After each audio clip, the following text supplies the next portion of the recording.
ರಾಜ್ಯದಲ್ಲಿ ಕೊಲ್ಲಿ ಯುದ್ಧದ ಸೈಡ್ ಎಫೆಕ್ಟ್ ನಿಂದಾಗಿ ಎಲ್ಪಿಜಿ ಸಿಗದೆ ಆಟೋ ಚಾಲಕರು ಪರದಾಟವನ್ನ ಮಾಡ್ತಿದ್ದಾರೆ. ಗ್ಯಾಸ್ಗಾಗಿ ಕಿಲೋಮೀಟರ್ ಗಟ್ಟಲೆ ಕ್ಯೂ ನಿಂತಿದ್ದಾರೆ. ಕೆಲವು ಕಡೆ ಟೋಕನ್ ವಿತರಣೆ ಮಾಡಿದ್ರೆ ಇನ್ನೂ ಕೂಡ ಕೆಲವು ಕಡೆ ಅಧಿಕ ಬೆಲೆಯನ್ನ ಈಗ ಫಿಕ್ಸ್ ಮಾಡಿದ್ದಾರೆ. ದಿನದಿಂದ ದಿನಕ್ಕೆ ರೇಟ್ ಜಾಸ್ತಿ ಆಗ್ತಾ ಇದೆ. ಬಂಕ್ನಿಂದ ಬಂದ ಬಂಕ್ಗೆ ಮತ್ತೊಂದು ಬಂಕಲ್ಲಿ ನಾವು ನೋಡ್ತಾ ಹೋದ್ರೆ ವ್ಯತ್ಯಾಸಗಳು ಇದೆ ದರದಲ್ಲಿ. ಸೊ ಹಲವು ಕಡೆ ಎಲ್ಪಿಜಿ ನೋ ಸ್ಟಾಕ್ ಬೋರ್ಡೇ ಈಗ ರಾರಾಜಿಸ್ತಾ ಇದೆ. ಬಂಕಲ್ಲಿ ಎಲ್ಪಿಜಿ ಇಲ್ಲ ಅನ್ನೋದು ಒಂದು ಕಡೆಯಾದರೆ ಮತ್ತೊಂದು ಕಡೆ ಇದ್ರೂ ಕೂಡ ಕೊಡ್ತಾ ಇಲ್ಲ ಅನ್ನೋದು ಆಟೋ ಚಾಲಕರ ಆಕ್ರೋಶಕ್ಕೆ ಕಾರಣ ಆಗಿದೆ. ದರವನ್ನು ಏರಿಕೆ ಮಾಡ್ತಾ ಇದ್ದಾರೆ. ಈ ಹಿಂದೆ 59 ರೂಪಾಯಿ 69 ರೂಪಾಯಿ ಇದ್ದಂತಹ ಗ್ಯಾಸ್ನ ಬೆಲೆ ಇದೀಗ ಏಕಾಏಕಿ 100 ರೂಪಾಯಿವರೆಗೂ ಕೂಡ ಏರಿಕೆ ಮಾಡಿದ್ದಾರೆ ಅಂತ ಹೇಳಿ ಆಕ್ರೋಶವನ್ನು ಹೊರಹಾಕ್ತಿದ್ದಾರೆ. ಬಡವರ ದುಡಿಮೆಯನ್ನೇ ಕಿತ್ತುಕೊಳ್ತಾ ಇದೆ ಈ ಒಂದು ಯುದ್ಧ. ಜೀವನ ಹೇಗೆ ನಡೆಸೋದು ಅನ್ನುವ ಚಿಂತೆಯಲ್ಲಿದ್ದಾರೆ ಆಟೋ ಚಾಲಕರು. ಖಾಸಗಿ ಬಂಕ್ಗಳಲ್ಲಿ ದುಬಾರಿ ದರ ಫಿಕ್ಸ್ ಆಗಿದೆ. ಇದೀಗ ದಿಕ್ಕು ತೋಚದಂತಾಗಿದ್ದಾರೆ ಆಟೋ ಚಾಲಕರು. ಇವತ್ತು ಸಚಿವ KH ಮುನಿಯಪ್ಪ ಅವರು ಮೀಟಿಂಗ್ ಅನ್ನ ಮಾಡ್ತಾರೆ. ನಿನ್ನೆ ಕೂಡ ಸ್ಟೇಟ್ಮೆಂಟ್ ಕೊಟ್ಟಿದ್ರು ಮುನಿಯಪ್ಪ ಅವರು. ಯಾವುದೇ ರೀತಿಯ ಸಮಸ್ಯೆ ಇಲ್ಲ, ಬೇಕಾದಂತಹ ಗ್ಯಾಸ್ಗಳು ಪೂರೈಕೆ ಆಗ್ತಾ ಇದೆ. ಅದರಲ್ಲೂ ಆಟೋ ಚಾಲಕರೆಲ್ಲ ಪ್ರೈವೇಟ್ ಬಂಕ್ಗಳಲ್ಲಿ ಹೋಗಿ ಹಿಂದೆ ಗ್ಯಾಸ್ನ ರೀಫಿಲ್ ಮಾಡ್ಕೋತಾ ಇದ್ರು. ಆದರೆ ಈಗ ಜಾಸ್ತಿ ರೇಟ್ ಆಯಿತು ಅನ್ನುವ ಕಾರಣಕ್ಕಾಗಿ ಈಗ ಸರ್ಕಾರಿ ಸ್ವಾಮ್ಯದ ಬಂಕ್ಗಳಿಗೆ ಬರ್ತಾ ಇದ್ದಾರೆ ಅನ್ನುವಂತಹ ವಿಚಾರವನ್ನ ಹೇಳ್ತಾ ಇದ್ರು. ಆದರೆ ಎಲ್ಲೆಲ್ಲೂ ಕೂಡ ಇದೀಗ ಬಂಕ್ಗಳಲ್ಲಿ ಗ್ಯಾಸ್ ಸಿಗ್ತಾ ಇಲ್ಲ. ಸರತಿ ಸಾಲಲ್ಲಿ ಕಾದು ಈಗ ಆಟೋ ಚಾಲಕರು ಗ್ಯಾಸ್ಗಳನ್ನು ತುಂಬಿಸಿಕೊಳ್ತಾ ಇದ್ದಾರೆ. ಅದು ಕೂಡ ಮಿನಿಮಮ್ ಇಷ್ಟೇ ಅಂತ ಹೇಳಿ ಲಿಮಿಟ್ ಮಾಡಿದ್ದಾರೆ. 300 ರೂಪಾಯಿ 400 ರೂಪಾಯಿ ಹೀಗೆ ಕೆಲವು ಬಂಕ್ಗಳಲ್ಲಿ ಲಿಮಿಟ್ ಮಾಡಿದ್ದಾರೆ. ಯಾಕಂದ್ರೆ ಎಲ್ರಿಗೂ ಕೂಡ ಸಿಗಬೇಕು, ಅಷ್ಟು ಗಂಟೆಗಟ್ಟಲೆ ಕಾಯ್ತಾರೆ ಅನ್ನುವಂತಹ ಕಾರಣಕ್ಕಾಗಿ. ಇನ್ನು ಬೆಂಗಳೂರಿನ ಸುಬ್ರಹ್ಮಣ್ಯಪುರ ನಗರದಲ್ಲಿ 3 ಕಿಲೋಮೀಟರ್ ಕ್ಯೂ ಆಟೋ ಎಲ್ಪಿಜಿಗಾಗಿ ಬೆಳಗ್ಗೆಯಿಂದಲೇ ಸರತಿ ಸಾಲು. ಕೆಲವು ಆಟೋ ಚಾಲಕರು ಹೇಳ್ತಾ ಇದ್ರು ಬೆಳಗ್ಗಿನಿಂದಲೂ ಕೂಡ ಒಂದು ಸೈಡಲ್ಲಿ ನಾವು ನೋಡಿದ್ರೆ 2 ಕಿಲೋಮೀಟರ್, ಇನ್ನೊಂದು ಸೈಡಲ್ಲಿ ನೋಡಿದ್ರೆ 2 ಕಿಲೋಮೀಟರ್, ಹೀಗೆ ಇದು 4-5 ಕಿಲೋಮೀಟರ್ ವರೆಗೂ ಕೂಡ ಆಟೋಗಳು ಇದೀಗ ಕಾಯ್ತಾ ಇರುವಂತಹ ರೀತಿ ಇದೆ ಅನ್ನೋದನ್ನ ಹೇಳ್ತಾ ಇದ್ರು. ಆ ದೃಶ್ಯಗಳು ಕೂಡ ಕಾಣಿಸ್ತಾ ಇತ್ತು. ಸೊ ಬೆಳಗ್ಗಿಂದಲೇ ಸರತಿ ಸಾಲಲ್ಲಿ ಆಟೋಗಳು ಕ್ಯೂ ನಿಲ್ತಿವೆ. ಅಕ್ಕಪಕ್ಕದ ನಿವಾಸಿಗಳಿಗೆ ಈ ಹಿನ್ನೆಲೆಯಲ್ಲಿ ಈಗ ಕಿರಿಕಿರಿ ಉಂಟಾಗ್ತಾ ಇದೆ. ಬಂಕ್ಗಳ ಅಕ್ಕಪಕ್ಕದಲ್ಲಿ ಮನೆ ಇದ್ದಂಥವರಿಗೆ ಓಡಾಟಕ್ಕೂ ಆಗ್ತಾ ಇಲ್ಲ, ಆ ರೀತಿಯ ಪರಿಸ್ಥಿತಿ ಇದೆ ಅಂತ ಸ್ಥಳೀಯರು ಕೂಡ ಆಕ್ರೋಶವನ್ನ ಹೊರಹಾಕ್ತಿದ್ದಾರೆ. ಸುಬ್ರಹ್ಮಣ್ಯಪುರ ನಗರದಲ್ಲಿ ಆಟೋ ಚಾಲಕರ ಜೊತೆಗೆ ಸ್ಥಳೀಯರು ವಾಗ್ವಾದವನ್ನ ಮಾಡ್ತಾ ಇದ್ದಾರೆ. ಆಟೋ ಚಾಲಕರ ಸಮಸ್ಯೆ ಒಂದಾದ್ರೆ ಸ್ಥಳೀಯರ ಸಮಸ್ಯೆ ಇನ್ನೊಂದು. ಹೀಗೆ ಸಾಲ್ಗಟ್ಟು ನಿಲ್ಸಿದ್ರೆ, ನಮ್ಮ ಮನೆಗಳ ಮುಂದೆ ನಿಲ್ಸಿದ್ರೆ, ರೋಡಲ್ಲಿ ಈ ರೀತಿಯಾಗಿ ನಿಲ್ಸಿದ್ರೆ ನಾವು ಹೇಗೆ ಹೋಗೋದು ಅನ್ನುವಂತಹ ಒಂದು ಆಕ್ರೋಶವನ್ನು ಸ್ಥಳೀಯರು ಅಲ್ಲಿ ಹೇಳ್ತಾ ಇದ್ದಾರೆ. ಒಟ್ಟಾರೆಯಾಗಿ ಗ್ಯಾಸ್ಗಾಗಿ ಈಗ ಕಿಲೋಮೀಟರ್ ಗಟ್ಟಲೆ ಕ್ಯೂ ನಿಲ್ತಾ ಇದ್ದಾರೆ ಆಟೋ ಚಾಲಕರು. ಎಲ್ಪಿಜಿ ಗ್ಯಾಸ್ಗಾಗಿ ಕಿಲೋಮೀಟರ್ ಗಟ್ಟಲೆ ಕ್ಯೂ ನಿಲ್ತಾ ಇರುವಂತಹ ಪ್ರತಿ ಒಂದು ಭಾಗದ ದೃಶ್ಯಗಳನ್ನು ನಿಮಗೆ ನಾವು ತೋರಿಸ್ತಾ ಇದ್ದೀವಿ. ಕಲಾಸಿ ಪಾಳ್ಯದಲ್ಲೂ ಕೂಡ ಅಷ್ಟೇ ಆಟೋಗಳು ಕ್ಯೂ ನಿಂತಿವೆ. ಮುಂಜಾನೆಯಿಂದಲೂ ಕೂಡ ಕ್ಯೂನಲ್ಲೇ ಇದ್ದಾರೆ ಆಟೋ ಚಾಲಕರು. ಒಂದು ಆಟೋಗೆ ಬರೀ 400 ರೂಪಾಯಿಗೆ ಹಾಕ್ತಾ ಇದ್ದಾರೆ. 4.5 ಲೀಟರ್ನಲ್ಲಿ ಬರೀ 60 ಕಿಲೋಮೀಟರ್ ಹೋಗ್ಬೋದು ಅಷ್ಟೇ. ಸಿಗ್ನಲ್ ಏನಾದ್ರು ಜಾಸ್ತಿ ಬಿದ್ದರೆ ಮೈಲೇಜ್ ಇನ್ನೂ ಕೂಡ ಕಡಿಮೆ ಆಗುತ್ತೆ. 400 ರೂಪಾಯಿ ಗ್ಯಾಸ್ ಹಾಕ್ಸಿದ್ರು ದುಡಿಯೋದು ಬರೀ 500ರಿಂದ 600 ರೂಪಾಯಿ ಮಾತ್ರ ಅಂತ ಆಟೋ ಚಾಲಕರು ಹೇಳ್ತಿದ್ದಾರೆ. ಆಟೋ ಚಾಲಕರು ಏನು ಹೇಳಿದ್ದಾರೆ ನೋಡೋಣ. ಇವತ್ತು ಸರ್ ಎಲ್ಲ ಒಂದೊಂದು ಕಡೆ ಒಂದೊಂದು ರೈಟ್ ಇತ್ತು. ನನ್ನ ಮೊನ್ನೆ ಎಲ್ಲ ಇವತ್ತು 2-3 ಬಂಕಲ್ಲಿ ನೋಡಿದಾಗ ಕ್ಯೂಗಳು ಜಾಸ್ತಿ ಇರೋದ್ರಿಂದ ಎಲ್ಲ 89 ರೂಪಾಯಿ 76 ಪೈಸೆನೇ ಇದೆ ಇವಾಗ. ಈಗ ಅದು ಕ್ಯೂವಲ್ಲಿ ನಿಂತ್ಕೊಂಡು ಹಾಕ್ಸ್ಕೋಬೇಕು. ಎಷ್ಟು ರೋಡ್ ಮೇಲೆ ನೀವೇ ನೋಡ್ತಿದ್ದೀರಲ್ಲ, ಒಂದು ಆಟೋಗಳು ಕಾಣ್ತಿಲ್ಲ. LPGಗಳು ಮನೆಗಳಲ್ಲಿ ನಿಲ್ಸ್ಕೊಂಡು ನಿಂತವ್ರೆ. ಅದು ರೀಸನ್ ಏನಂದರೆ ಕಾರ್ಪೊರೇಟ್ರು ಇದೆಯಲ್ಲ, ಕಾರ್ಪೊರೇಟ್ರು ಅದು LPG ಓಡಿಸಿ ಕಾರ್ಪೊರೇಟ್ರ್ ಹೋಗ್ಬಿಟ್ಟಿದೆ. ಅದಕ್ಕೆ ಬಿಚ್ಚಿಬಿಟ್ಟು ಅದು LPGನೇ ಓಡಿಸ್ತಾ ಇರ್ತಾರೆ. ಇನ್ನೊಂದು ಗಾಡಿ ಏನಂದರೆ ಒಂದು 20-30% ಎರಡೂ ಇರುತ್ತೆ. ಇವಾಗ ಎಮರ್ಜೆನ್ಸಿ ಪೆಟ್ರೋಲ್ ಇರುತ್ತೆ. ಆ ಪೆಟ್ರೋಲ್ ಹಾಕ್ಕೊಂಡು ಬಂದರೆ ಪೆಟ್ರೋಲು 105-106 ರೂಪಾಯಿ ನಡೀತಾ ಇದೆ. ಆ ಪೆಟ್ರೋಲ್ ಹಾಕಿದ್ರೂ ಒಂದು 6-7 ಅಷ್ಟೇ ಲಾಸ್ಟ್ ಕಿಲೋಮೀಟ್ರ್ ಪೆಟ್ರೋಲ್ ಓಡಿಸಲ್ಲ. LPGನೂ ಅದು ಮೈಲೇಜ್ ಇದ್ದರೆ ಒಂದು 20 ಬರುತ್ತೆ, 22 ಬರುತ್ತೆ, 18 ಬರುತ್ತೆ, 17 ಬರುತ್ತೆ. ಹೆಂಗೆ ಓಡಿಸ್ತೀರಾ ಆ ಥರ ಬರುತ್ತೆ. 100 ರೂಪಾಯಿಗೆ ಒಂದು ಲೀಟರ್ ಗ್ಯಾಸ್ಗೆ 20 ಮೈಲೇಜ್ ಅಂದ್ರೂ 2 ಲೀಟರ್ ಗ್ಯಾಸ್ ಬರ್ತಾಯಿತ್ತು, 40 ಮೈಲೇಜ್ ಬರುತ್ತೆ. ಈಗ 110 ರೂಪಾಯಿ ಪೆಟ್ರೋಲ್ ಹಾಕ್ಸಿದ್ರೆ 18 ಮೈಲೇಜ್ ಬರುತ್ತೆ. ಯಾವ್ದು ಬೆಸ್ಟ್ ನೀವೇ ಹೇಳ್ರಿ. ಪೆಟ್ರೋಲ್ ರೇಟ್ ಆಗಲ್ಲ, ಜನಗಳಿಗೆ ಸಂಪಾದನೆ ಮಾಡಕ್ಕೆ ಬಂದಿರೋದು LPG, ಅಲ್ಲಿಂದ LPGನೇ ಯೂಸ್ ಮಾಡೋದು ಸರ್. ಪೆಟ್ರೋಲ್ ಟ್ಯಾಂಕ್ ಚಾಮರಾಜಪೇಟೆಯಲ್ಲೂ ಅಷ್ಟೇ ಕ್ಯೂ ನಿಂತಿವೆ ಆಟೋಗಳು. ಸುಮಾರು 1 ಕಿಲೋಮೀಟರ್ಗೂ ಹೆಚ್ಚು ಅಲ್ಲಿ ಆಟೋಗಳು ಈಗ ಸರತಿ ಸಾಲಲ್ಲಿ ನಿಂತಿವೆ. ಫುಲ್ ಟ್ಯಾಂಕ್ ಮಾಡ್ತಾ ಇದ್ದಾರಾ ಇಲ್ವಾ, ಹೀಗೆ ಸಾಕಷ್ಟು ರೀತಿಯಾದಂತಹ ಗೊಂದಲ ಕೂಡ ಇದೆ. ಆದರೆ ಫುಲ್ ಟ್ಯಾಂಕ್ ಹಾಕ್ತಾ ಇರೋ ಕಾರಣಕ್ಕೆ ಫುಲ್ ಕ್ಯೂ ಇದೆ. ಎಷ್ಟೊತ್ತಾದರೂ ಪರವಾಗಿಲ್ಲ, ಫುಲ್ ಟ್ಯಾಂಕ್ ಸಿಗುತ್ತೆ ಅಂತ ಕ್ಯೂ ಅಲ್ಲಿ ನಿಂತಿದ್ದಾರೆ ಆಟೋ ಚಾಲಕರು. ಇನ್ನು ಚಾಮರಾಜಪೇಟೆಯ ಭಾರತ್ ಪೆಟ್ರೋಲಿಯಂನಲ್ಲಿ ಆಟೋ ಫುಲ್ ಟ್ಯಾಂಕ್ ಮಾಡ್ತಾ ಇದ್ದಾರೆ LPGಯನ್ನ. ಇದೇ ಒಂದು ಹಿನ್ನೆಲೆಯಲ್ಲಿ ಇದೀಗ ಆಟೋ ಚಾಲಕರು ಅಲ್ಲಿ ಕಾಯ್ತಾ ಇರೋದು. ಅಲ್ಲಿನ ಆಟೋ ಚಾಲಕರು ಮಾತಾಡಿದ್ದಾರೆ. 6 ಕಾಲಿಂದ ಇದ್ದೀವಿ. ಇವಾಗ ಅಮ್ಮಮ್ಮ ಅಂದರೆ ಒಂದು 10 ಗಾಡಿ ಇದ್ದಂಗೆ ನಮ್ಮ ಗಾಡಿ ನಿಂತೈತೆ. ಅದು ಫುಲ್ ಟ್ಯಾಂಕ್ ಮಾಡ್ತಾ ಇದ್ದಾರೆ ಅಂತಲೇ 6 ಗಂಟೆಯಿಂದನೇ ಕಾಯ್ದಿದ್ದು. 6 ಗಂಟೆ 10 ನಿಮಿಷದಿಂದ ಕಾಯ್ತಾ ಇದ್ದೀವಿ. ಏನಂದರೆ ರ್ಯಾಪಿಡೋ, ಓಲಾ, ಊಬರ್ ಸಮಸ್ಯೆ ಅವ್ರುಗಳು ಎಲ್ಲೆಲ್ಲಿಂದ ಕೇರಳ ಅಲ್ಲಿ ಇಲ್ಲಿಂದ ಬಂದವರೆಲ್ಲ, ನಾರ್ತ್ ಇಂಡಿಯನ್ಸು, ಬಾಂಗ್ಲಾದೇಶದಿಂದ ಬಂದವರೆಲ್ಲ ದುಡಿತಾ ಇದ್ದಾರೆ. ನಾವು ಇಲ್ಲಿ ಹುಟ್ಟಿ ಇಲ್ಲಿ ಬೆಳೆದವ್ರಿಗೆ ಇಲ್ಲಿ ಅನ್ನ ತಿನ್ನೋಕ್ಕಾಗ್ತಾ ಇಲ್ಲ, ತುಂಬಾ ಕಷ್ಟ. ಮೊದಲಿಲ್ಲ ನಮಗೆ ಮೈಲೇಜ್ ಬರಲ್ಲ, ನಾವು ಪೆಟ್ರೋಲ್ ಆಗ್ತದೆ 8-9 ಬರ್ತದೆ. ಅದನ್ನ ಏನು ಸಂಪಾದನೆ ಮಾಡೋಕ್ಕಾಗುತ್ತೆ ನಮ್ಮ ಕೈಲಿ? ಅದು ಒಂದು 15-18-20 ಕಿಲೋಮೀಟರ್ ಮ್ಯಾಕ್ಸಿಮಮ್ ಬರ್ತದೆ ಸರ್. ನಮ್ಮದು ಪರಿಸ್ಥಿತಿ ಹೆಂಡತಿ ಮಕ್ಳು ಕಾಪಾಡಬೇಕಲ್ಲ, ನಾವು ಮಗಳನ್ನ ನೋಡಬೇಕಲ್ಲ. ಹೆಂಡತಿ ಮಕ್ಕಳನ್ನ ಹೆಂಗೆ ಕಾಪಾಡೋಕ್ಕಾಗೋದು? ಸರ್ಕಾರ ಏನು ನಮ್ಗೆ ಏನು ಹೆಲ್ಪ್ ಮಾಡ್ತಾರಲ್ಲ ಸರ್. ಇನ್ನು ಬೆಂಗಳೂರಿನ ಕೊತ್ತನೂರು ಹಾಗೂ ಕೋಣನಕುಂಟೆ ಬೆಲ್ ರೋಡ್ಗಳ ಬಳಿಯೂ ಕೂಡ ಕಿಲೋಮೀಟರ್ ಗಟ್ಟಲೆ ಉದ್ದಕ್ಕೆ ಗ್ಯಾಸ್ಗಾಗಿ ಆಟೋಗಳು ನಿಂತಿವೆ. ಆಟೋ ಚಾಲಕರು ಕಾಯ್ತಾನೇ ಇದ್ದಾರೆ. ಈಗಾಗಲೇ ನೀವು ನೋಡ್ತಾ ಇದ್ರಲ್ಲ, ಬೆಂಗಳೂರಿನ 3 ಕಡೆಯ ಒಂದು ದೃಶ್ಯಗಳನ್ನು ನಿಮಗೆ ತೋರಿಸ್ತಾ ಇದ್ವಿ. ಕೊತ್ತನೂರು, ಕೋಣನಕುಂಟೆ, ಬೆಲ್ ರೋಡ್ ಅಲ್ಲೂ ಕೂಡ ವೇಟ್ ಮಾಡ್ತಾ ಇದ್ದಾರೆ ಆಟೋ ಚಾಲಕರು ಈ ಒಂದು LPG ಗ್ಯಾಸ್ ಅನ್ನು ತುಂಬಿಸ್ಕೊಳ್ಬೇಕು ಅಂತ ಹೇಳಿ.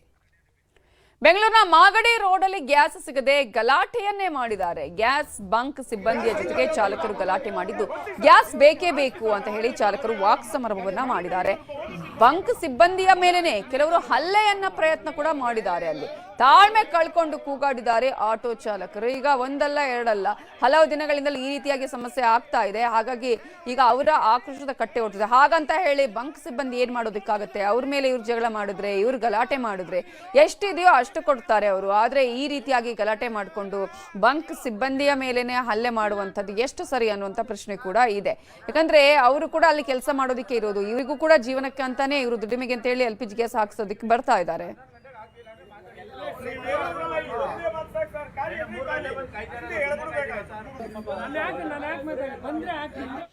ಇನ್ನು ಇದೇ ವಿಚಾರಕ್ಕೆ ಸಂಬಂಧಪಟ್ಟ ಹಾಗೆ ಇನ್ನಷ್ಟು ಡೀಟೇಲ್ಸ್ ಅನ್ನ ಕೊಡೋದಕ್ಕೆ ನಮ್ಮ ರಿಪೋರ್ಟರ್ಸ್ ನೇರ ಸಂಪರ್ಕದಲ್ಲಿ ಜಾಯಿನ್ ಆಗಿದ್ದಾರೆ. ಮುನಿರಾಜು ಹಾಗೆಯೇ ಮಂಜುನಾಥ್ ಈಗ ನೇರ ಸಂಪರ್ಕದಲ್ಲಿ ಜಾಯಿನ್ ಆಗಿದ್ದಾರೆ. ಮುನಿರಾಜು, ಈಗಾಗಲೇ ಬೆಲ್ ರೋಡ್ ಅಲ್ಲೂ ಕೂಡ ಸಾಕಷ್ಟು ಆಕ್ರೋಶ ಕೂಡ ವ್ಯಕ್ತ ಆಗ್ತಾ ಇರೋದನ್ನ ನಾವು ಗಮನಿಸ್ತಾ ಇದ್ವಿ. ಕೆಲವು ಕಡೆಗಳಲ್ಲಿ ಈಗಾಗಲೇ ಬಂಕ್ ಸಿಬ್ಬಂದಿಯ ಜೊತೆಗೇನೆ ಆಟೋ ಚಾಲಕರು ವಾಗ್ವಾದಕ್ಕೆ ಇಳಿದಿದ್ದನ್ನು ಕೂಡ ನೋಡ್ತಾ ಇದ್ದೀವಿ. ಈಗ ನೀವಿರುವಂತಹ ಸ್ಥಳದಲ್ಲಿ ಯಾವ ರೀತಿಯ ಪರಿಸ್ಥಿತಿ ಇದೆ? ನವಿತಾ, ಈಗ ನಾವು ಬೆಲ್ ರಸ್ತೆ ಒಂದು ಮತ್ತಿಕೆರೆ ಒಂದು ಪೆಟ್ರೋಲ್ ಬಂಕ್ ಬಳಿ ಇರುವಂಥದ್ದು. ಈ ಒಂದು ರಸ್ತೆಯಲ್ಲಿ ನೋಡ್ಬೋದು ಸುಮಾರು 500ಕ್ಕೂ ಹೆಚ್ಚು ಆಟೋಗಳು ಬೆಳಗ್ಗೆಯಿಂದಲೂ ಕೂಡ ಇಲ್ಲಿ ಸರತಿ ಸಾಲಿನಲ್ಲಿ ನಿಂತ್ಕೊಂಡಿದ್ದಾವೆ. ಈಗಲೂ ಕೂಡ ಗ್ಯಾಸ್ ಸಿಗುತ್ತೆ ಅಂತ ನಂಬಿಕೆ ಅಂತೂ ಆಟೋ ಚಾಲಕರಿಗೆ ಇಲ್ಲ. ಆದರೆ ಗ್ಯಾಸ್ ಬರ್ಬೋದು ಅನ್ನೋ ಒಂದು ಏನು ಬರುತ್ತೆ ಅನ್ನೋ ಒಂದು ಕಾರಣಕ್ಕೋಸ್ಕರ ಎಲ್ಲರೂ ಕೂಡ ಇನ್ನೂ ಕಾಯ್ಕೊಂಡು ಈ ಒಂದು ರಸ್ತೆ ಬದಿ ಆಟೋನ ನಿಲ್ಲಿಸಿರೋದನ್ನ ನಾವು ನೋಡ್ತಾ ಇದ್ವಿ. ಏನು ಈ ಒಂದು ಪೆಟ್ರೋಲ್ ಬಂಕ್ ಏನಿದೆ, ಪೆಟ್ರೋಲ್ ಬಂಕ್ನ ಸುತ್ತ ಸುಮಾರು 500ಕ್ಕೂ ಹೆಚ್ಚು ಆಟೋಗಳು ಕಳೆದ 2-3 ದಿನಗಳಿಂದ ಇಲ್ಲಿ ಆಲ್ಟ್ ಆಗಿರೋದು. ಇವತ್ತು ನಾಳೆ ಗ್ಯಾಸ್ ಬರುತ್ತೆ ಅಂತೇಳಿ ಎಲ್ಲರೂ ಕೂಡ ಕಾಯ್ತಾ ಇದ್ದಾರೆ. ಆದರೆ ಗ್ಯಾಸ್ ಬರುತ್ತಾ ಇಲ್ವಾ ಅನ್ನೋದ್ರ ಬಗ್ಗೆ ಸ್ಪಷ್ಟವಾದ ಮಾಹಿತಿ ಮಾತ್ರ ಇನ್ನು ಈ ಒಂದು ಆಟೋ ಚಾಲಕರಿಗೆ ಸಿಗ್ತಾ ಇಲ್ಲ. ಕೆಲವರಂತೂ ಆಕ್ರೋಶವನ್ನೇ ವ್ಯಕ್ತಪಡಿಸ್ತಾರೆ. ಯಾಕಂದ್ರೆ ಸರಿಯಾದ ರೀತಿಯಲ್ಲಿ ನಮಗೆ ಮಾಹಿತಿನಾದ್ರೂ ಕೊಟ್ಟರೆ ನಾವು ವಾಪಸ್ಸಾದ್ರೂ ಹೋಗ್ತೀವಿ ಅಥವಾ ಬೇರೆ ಕಡೆ ಎಲ್ಲಾದ್ರೂ ಸರ್ಚ್ ಮಾಡೋಂಥ ಕೆಲಸನಾದ್ರೂ ಮಾಡ್ಬೋದು. ಆದರೆ ಯಾವುದೇ ರೀತಿಯ ಒಂದು ಮಾಹಿತಿಯನ್ನು ಕೂಡ ಕೊಡ್ತಾ ಇಲ್ಲ ಅಂತೇಳಿ ಒಂದು ಆಕ್ರೋಶವನ್ನು ಕೂಡ ವ್ಯಕ್ತಪಡಿಸ್ತಾ ಇರೋದು. ಯಾಕಂದ್ರೆ ಕಳೆದ 3-4 ದಿನಗಳಿಂದ ನಾವಿಲ್ಲಿ ಆಟೋವನ್ನ ನಿಲ್ಸ್ಕೊಂಡು ಈಗ ಹಾಗಂತ ಕಾಯ್ತಾ ಇರ್ತೀವಿ. ಆದರೆ ಯಾರು ಕೂಡ ಸರಿಯಾದ ಮಾಹಿತಿಯನ್ನು ಕೊಡ್ತಾ ಇಲ್ಲ ಅಂತೇಳಿ ಒಂದು ಆಕ್ರೋಶವನ್ನು ಕೂಡ ವ್ಯಕ್ತಪಡಿಸ್ತಾ ಇದ್ದಾರೆ. ಕೆಲವರಂತೂ ಏನು ಕಳೆದ 2-3 ದಿನಗಳಿಂದ ಇಲ್ಲೇ ಆಟೋನ ಪಾರ್ಕ್ ಮಾಡಿ ಇಲ್ಲೇ ಊಟ ತಿಂಡಿ ಎಲ್ಲವನ್ನು ಕೂಡ ಮಾಡ್ತಾ ಇರೋದು. ಯಾಕಂದ್ರೆ ರಾತ್ರಿ ವೇಳೆ ಏನಾದರೂ ಗ್ಯಾಸ್ ಬಂದ್ರೆ ಕೂಡಲೇ ಗ್ಯಾಸ್ ಅನ್ನ ತುಂಬಿಸ್ಕೊಳ್ಬಹುದು ಅಂತೇಳಿ ಕಾಯ್ತಾ ಇದ್ರೆ ಈ ಒಂದು ಬಂಕ್ನ ಸುತ್ತ ನೋಡ್ಬೋದು ಒಂದು ರೀತಿ ಎಲ್ ಶೇಪ್ ರೂಪದಲ್ಲಿ ಆಟೋಗಳನ್ನ ನಿಲ್ಸ್ಕೊಂಡಿದ್ರೆ. ಯಾಕಂದ್ರೆ ಈ ಕಡೆ ಹೋದ್ರೆ ಒಂದು ಬೆಲ್ ಮುಖ್ಯ ರಸ್ತೆ ಇದೆ, ಮತ್ತೆ ಈ ಭಾಗಕ್ಕೆ ಹೋದ್ರೆ ಗೋಕುಲ ಮುಖ್ಯ ರಸ್ತೆ ಸಿಗುತ್ತೆ. ಆದ್ರಿಂದ ಸೆಂಟ್ರಲ್ಲಿ ಬಂಕ್ ಇರೋದ್ರಿಂದ ಎಲ್ಲರೂ ಕೂಡ ಆ ಒಂದು ಬಂಕನ್ನ ಸುತ್ತುವರೆದಂತೆ ಒಂದು ಆಟೋಗಳನ್ನ ನಿಲ್ಸ್ಕೊಂಡಿದ್ರೆ. ಸುಮಾರು 500ಕ್ಕೂ ಹೆಚ್ಚು ಆಟೋಗಳಿದೆ. ಏನು ಆಟೋ ಚಾಲಕರು ರಸ್ತೆಯಲ್ಲಿ ಆಟೋವನ್ನು ನಿಲ್ಲಿಸಿ ರಸ್ತೆ ಪಕ್ಕದ ಒಂದು ಮರಗಳಲ್ಲಿ ಅವರು ನಿಂತ್ಕೊಂಡಿದ್ದಾರೆ. ಕೆಲವು ಆಟೋ ಚಾಲಕರನ್ನು ಕೂಡ ಮಾತಾಡಿಸ್ಬೋದು ಯಾವ ರೀತಿ ಪರಿಸ್ಥಿತಿ ಅಂತೇಳಿ. ಸರ್, ಈಗ ಗ್ಯಾಸ್ ಸಿಗ್ತಾ ಇದೆಯಾ? ಏನು ಎಷ್ಟೊತ್ತಿಂದ ನಿಂತಿದ್ದೀರಾ? ನಾವು ಮೊನ್ನೆ ನೈಟ್ ಬಂದಿದ್ದು, ಮೊನ್ನೆ ನೈಟಿಂದ ಈಗ ಬರ್ತದೆ ಅಂತ ಹೇಳ್ತಾನೆ ಇದ್ದಾರೆ. ಬಟ್ ಯಾವುದು ಬರೋ ಸ್ಥಿತಿಯಲ್ಲಿಲ್ಲ. ಹಿಂಗಾಗಿ ನಮಗೆ ತುಂಬಾ ಕಷ್ಟ ಆಗ್ತಾಯಿದೆ. ಮನೆ ಕಡೆ ಹೋಗಿಲ್ಲ, 2-3 ದಿವಸ ಆಯಿತು. ಮನೇಲಿ ಏನು ಮಾಡ್ತಾಯಿದ್ದಾರೆ, ತಿನ್ನೋಕ್ಕೆ ಉಣ್ಣೋಕ್ಕೆ ಏನಿದೆ, ಮತ್ತು ನಾವು ಬಾಡಿಗೆ ಏನು ಕಟ್ಟೋದು, EMI ಏನು ಕಟ್ಟೋದು, ನಮಗೆ ತುಂಬಾ ಕಷ್ಟ ಆಗ್ತಾಯಿದೆ. ಇದು ನವಿತಾ ಇಲ್ಲಿನ ಆಟೋ ಚಾಲಕರ ಒಂದು ಪರಿಸ್ಥಿತಿ ಇದು. ಈ ಒಂದು ಆಟೋಗಳನ್ನು ನೋಡಿದ್ರೆ ಗೊತ್ತಾಗುತ್ತೆ ಗ್ಯಾಸ್ ಇಲ್ಲ ಅಂತೇಳಿ ಎಲ್ಲರೂ ಕೂಡ ಕಾಯ್ತಾ ಇರೋದನ್ನ. ಎಸ್, ಹಾಗೆ ಸಂಪರ್ಕದಲ್ಲಿ ಇರಿ ಮುನಿರಾಜು. ಇನ್ನು ಮಂಜುನಾಥ್ ನೇರ ಸಂಪರ್ಕದಲ್ಲಿ ಜಾಯ್ನ್ ಆಗಿದ್ದಾರೆ. ಮಂಜುನಾಥ್, ಈಗ ನೀವಿರುವಂತಹ ಸ್ಥಳದಲ್ಲಿ ಅಲ್ಲಿನ ಪರಿಸ್ಥಿತಿ ಹೇಗಿದೆ? ಸುಬ್ರಹ್ಮಣ್ಯ ನಗರದಲ್ಲಿ ಆಟೋ ಚಾಲಕರು ಏನು ಹೇಳ್ತಿದ್ದಾರೆ, ಬಂಕ್ ಮಾಲೀಕರು, ಸಿಬ್ಬಂದಿ ಏನು ಹೇಳ್ತಿದ್ದಾರೆ? ಎಸ್, ಖಂಡಿತವಾಗ್ಲೂ ನಾವಿತ್ತು ಇವತ್ತು ಬೆಂಗಳೂರಿನಲ್ಲಿ LPG ಗ್ಯಾಸ್ ಬೇಕು ಅಂತಂದರೆ 1-2 ಗಂಟೆಗಳ ಕಾಲ ಕಾದರೆ ಸಿಗೋದಿಲ್ಲ, ಬದಲಾಗಿ 4ರಿಂದ 5 ಗಂಟೆಗಳ ಕಾಲ ಕ್ಯೂನಲ್ಲಿ ನಿಂತ್ಕೊಂಡು ಬಂದರೆ ಮಾತ್ರ ಇವತ್ತು ಬೆಂಗಳೂರು ನಗರದ LPG ಸಿಗ್ತಾ ಇರುವಂಥದ್ದು. ಅದರಲ್ಲೂ ಕೂಡ ಈಗ ನಾನು ಸುಬ್ರಹ್ಮಣ್ಯ ನಗರದಲ್ಲಿದ್ದೀನಿ, ಇಲ್ಲಿಯೂ ಕೂಡ ನೀವು ನೋಡ್ತಾ ಇರ್ಬೋದು, ಈಗಾಗಲೇ ಬಂಕ್ನ ಸಿಬ್ಬಂದಿಯವರು ಒಂದು ಮೆಸೇಜನ್ನು ಕೊಡ್ತಾ ಇರುವಂಥದ್ದು. ಕೇವಲ 400 ರೂಪಾಯಿಗೆ ಮಾತ್ರ ನಾವು ಹಾಕುವಂಥದ್ದು, ಪ್ರತಿಯೊಬ್ಬರು ಕೂಡ ಸಹಕಾರವನ್ನು ಕೊಡಬೇಕು. ಯಾಕಂದರೆ LPG ಅಭಾವ ಇರುವಂಥ ಕಾರಣಕ್ಕೋಸ್ಕರ ಜಾಸ್ತಿ ಸಂಖ್ಯೆಯಲ್ಲಿ ಆಟೋ ಡ್ರೈವರ್ಸ್ ಎಲ್ಲರೂ ಕೂಡ ಅಷ್ಟೇ ಕಾಯ್ತಿದ್ರೆ, ಆ ಕಾರಣಕ್ಕೋಸ್ಕರ ನಾವು ಫುಲ್ ಟ್ಯಾಂಕ್ ಯಾವುದೇ ಕಾರಣಕ್ಕೂ ಹಾಕೋದಿಲ್ಲ, ಕೇವಲ 400 ರೂಪಾಯಿಗೆ ಮಾತ್ರ ನಾವು ಹಾಕ್ತೀವಿ ಅನ್ನುವಂಥ ಒಂದು ಬೋರ್ಡನ್ನು ಕೂಡ ಈಗಾಗಲೇ ಅಳವಡಿಕೆಯನ್ನು ಕೂಡ ಮಾಡಿರುವಂಥದ್ದು. ಜೊತೆಗೆ ಅದರಲ್ಲೂ ಕೂಡ ಅಷ್ಟೇ ಈ ಸುಬ್ರಹ್ಮಣ್ಯ ನಗರದಲ್ಲಂತೂ ಯಾವ ರೀತಿಯಾಗಿ ಅಂತಂದರೆ ನೀವು ನೋಡ್ತಾ ಇರ್ಬೋದು, ಆಟೋಗಳೆಲ್ಲವೂ ಕೂಡ ಅಷ್ಟೇ ಸಾರಾಗಿದ್ದಾವೆ. ಕೇವಲ ಇಲ್ಲಷ್ಟೇ ಅಲ್ಲ, ಪಕ್ಕದ ರೋಡ್ನಲ್ಲಿಯೂ ಕೂಡ ಅಷ್ಟೇ ಆಟೋಗಳು ಸುಮಾರು 1 ಕಿಲೋಮೀಟರ್ಗೂ ಹೆಚ್ಚಿನ ದೂರದಲ್ಲಿ ಆಟೋಗಳು ನಿಂತ್ಕೊಂಡಿದ್ದಾವೆ. ಪ್ರತಿಯೊಬ್ಬರು ಕೂಡ ಅಷ್ಟೇ ಈಗಾಗಲೇ ಸಿಲಿಂಡರ್ ಸಿಗದೆ ಪರದಾಡುವಂತಹ ಸ್ಥಿತಿ ಕೂಡ ಅಷ್ಟೇ ನಿರ್ಮಾಣವಾಗಿರುವಂಥದ್ದು. ಇನ್ನೊಂದಷ್ಟು ಜನ ಆಟೋ ಚಾಲಕರಂತೂ ಕೂಡ ಅಷ್ಟೇ 4-5 ಗಂಟೆಗಳ ಕಾಲ ಕಾದುಕೊಂಡು ಇವತ್ತು LPGಯನ್ನು ಕೂಡ ಅಷ್ಟೇ ಹಾಕ್ಸ್ಕೊಂಡಿದ್ದಾರೆ. ಅವ್ರನ್ನೂ ಕೂಡ ನಾನು ಒಬ್ಬೊಬ್ಬರನ್ನಾಗಿನೇ ಮಾತನಾಡಿಸ್ತೀನಿ. ಸರ್, ಈಗ ಎಷ್ಟೊತ್ತಿಂದ ನೀವು ವೆಯ್ಟ್ ಮಾಡ್ತಿದ್ರಿ ಈ LPG ಸಿಲಿಂಡರ್ ಹಾಕ್ಸ್ಕೊಂಡು? ಬೆಳಗ್ಗೆಯಿಂದ ನಾವು ಎಲ್ಲೂ ಸಿಗ್ತಾ ಇಲ್ಲ, CNG LPG ಗ್ಯಾಸು ಅಲ್ಲಿ ಇಲ್ಲಿ ಎಲ್ಲ ಹುಡುಕಿ ಖಾಲಿ ಆಗ್ತಾ ಇದೆ ಹೊರತು ಕ್ಯೂ ನಿಂತ್ಕೊಂಡು ನಮ್ಮ ಆಟೋ ಡ್ರೈವರ್ಗಳೆಲ್ಲ ಗ್ಯಾಸ್ ಖಾಲಿ ಆಗಿ ಇಲ್ಲೇ ಮನೆ ಕಂಡು ಕೆಲವರು ಈ ಬೆಳಗ್ಗೆ 400 ರೂಪಾಯಿ ಮಾತ್ರ ಹಾಕ್ತಾರೆ, ಇದೆಲ್ಲ ಮಾಡೇ ಇಲ್ಲ. 2 ಅವರ್ ನಿಂತಿರ್ತೀವಿ, ಊಟನೇ ಇಲ್ಲ, ನಾಷ್ಟ ಇಲ್ಲ. ಇವಾಗ ಓಡಿಸ್ಬಿಟ್ರೆ ಗಾಡಿ, ಈ ದುಡ್ಡು ಎತ್ಕೊಂಡು ನಾಳೆ ಬೆಳಗ್ಗೆ ಗ್ಯಾಸ್ ಹಾಕ್ಸ್ಬೇಕು ಅಷ್ಟೇ. ಫೈನಾನ್ಸು ಸಾಲ ಬರೀ 400 ರೂಪಾಯಿ ಅಷ್ಟೇ ಅಂತ ಅಲ್ಲಿ ಹಾಕ್ತಿರಂಥದ್ದು. ಎಷ್ಟು ದೂರ ಹೋಗ್ತೀರಾ 400 ರೂಪಾಯಿ ಹಾಕ್ಸ್ಕೊಂಡು ನೀವು? ಎಷ್ಟು ದೂರ ಹೋಗೋದ ಸರ್? ಒಂದು 2 ಅವರ್ ಅಷ್ಟೇ ಬರಲ್ಲ ಸರ್, 2 ಅವರ್ ಬರಲ್ಲ ಸರ್. 4-5 ಗಂಟೆ ಕಾಯ್ಬೇಕು, ಮತ್ತೆ ಗ್ಯಾಸ್ ಬೇಕು ಅಂತ. ಮತ್ತೆ ಕಾಯ್ಬೇಕು. ಏನು ದುಡಿಮೆ ಮಾಡೋದು ಸರ್? ಹೆಂಡತಿ ಮಗನ ಹಿಂಗೆ ಸಾಕು. ನೀವು ಎಷ್ಟೊತ್ತಿಂದ ಕಾಯ್ತಿದ್ರಿ? ನೀವು ಎಷ್ಟೊತ್ತಿಂದ ಕಾಯ್ತಿದ್ದೀರಾ? ಸರ್ 53 ವರ್ಷದಿಂದ ಆಟೋ ಓಡಿಸ್ತೀನಿ ಸರ್. 1973 ಆಟೋ ಓಡಿಸ್ತೀನಿ. ಇಲ್ಲಿವರೆಗೂ ಒಂದಿನ ಈ ಥರ ಕಷ್ಟ ಬಂದಿರಲಿಲ್ಲ. ಆದರೆ ನಮಗೆ ಸಹಾಯ ಮಾಡಬೇಕು ಅಂತ ಜನಪರವಾಗಿ ಕೇಳ್ಕೊಳ್ತೀವಿ. ಎಷ್ಟು ವರ್ಕ್ ಆದ್ರಿ ಬೆಳಗ್ಗೆಯಿಂದ ನೀವು? ಬೆಳಗ್ಗೆಯಿಂದ 2 ಅವರ್ 3 ಅವರ್ ಆಯಿತು ಸರ್ ಬಂದು. ಈಗ ಬರೀ ಎಷ್ಟಕ್ಕೆ ಹಾಕಿದ್ರು? 400 ರೂಪಾಯಿಗೆ ಹಾಕಿದ್ದಾರೆ. ಎಷ್ಟು ಅವರ್ ಓಡಿಸೋಕ್ಕಾಗುತ್ತೆ ಸರ್? ಮನೆ ಜೀವನ ಮಾಡೋಕ್ಕಾಗುತ್ತೆ ಸರ್? ಹೇಳಿ. ಎಷ್ಟು ವರ್ಷದಿಂದ ಆಟೋ ಓಡಿಸ್ತಾ ಇದ್ದೀರಾ? 1973 ಬೆಂಗಳೂರಲ್ಲಿ ಆಟೋ ಓಡಿಸ್ತೀನಿ. 50 ವರ್ಷದಿಂದ ಓಡಿಸ್ತೀನಿ. 53 ವರ್ಷ ರನ್ನಿಂಗ್. ಯಾವತ್ತೂ ನಾನು ಈ ಕಷ್ಟ ಪಟ್ಟಿಲ್ಲ.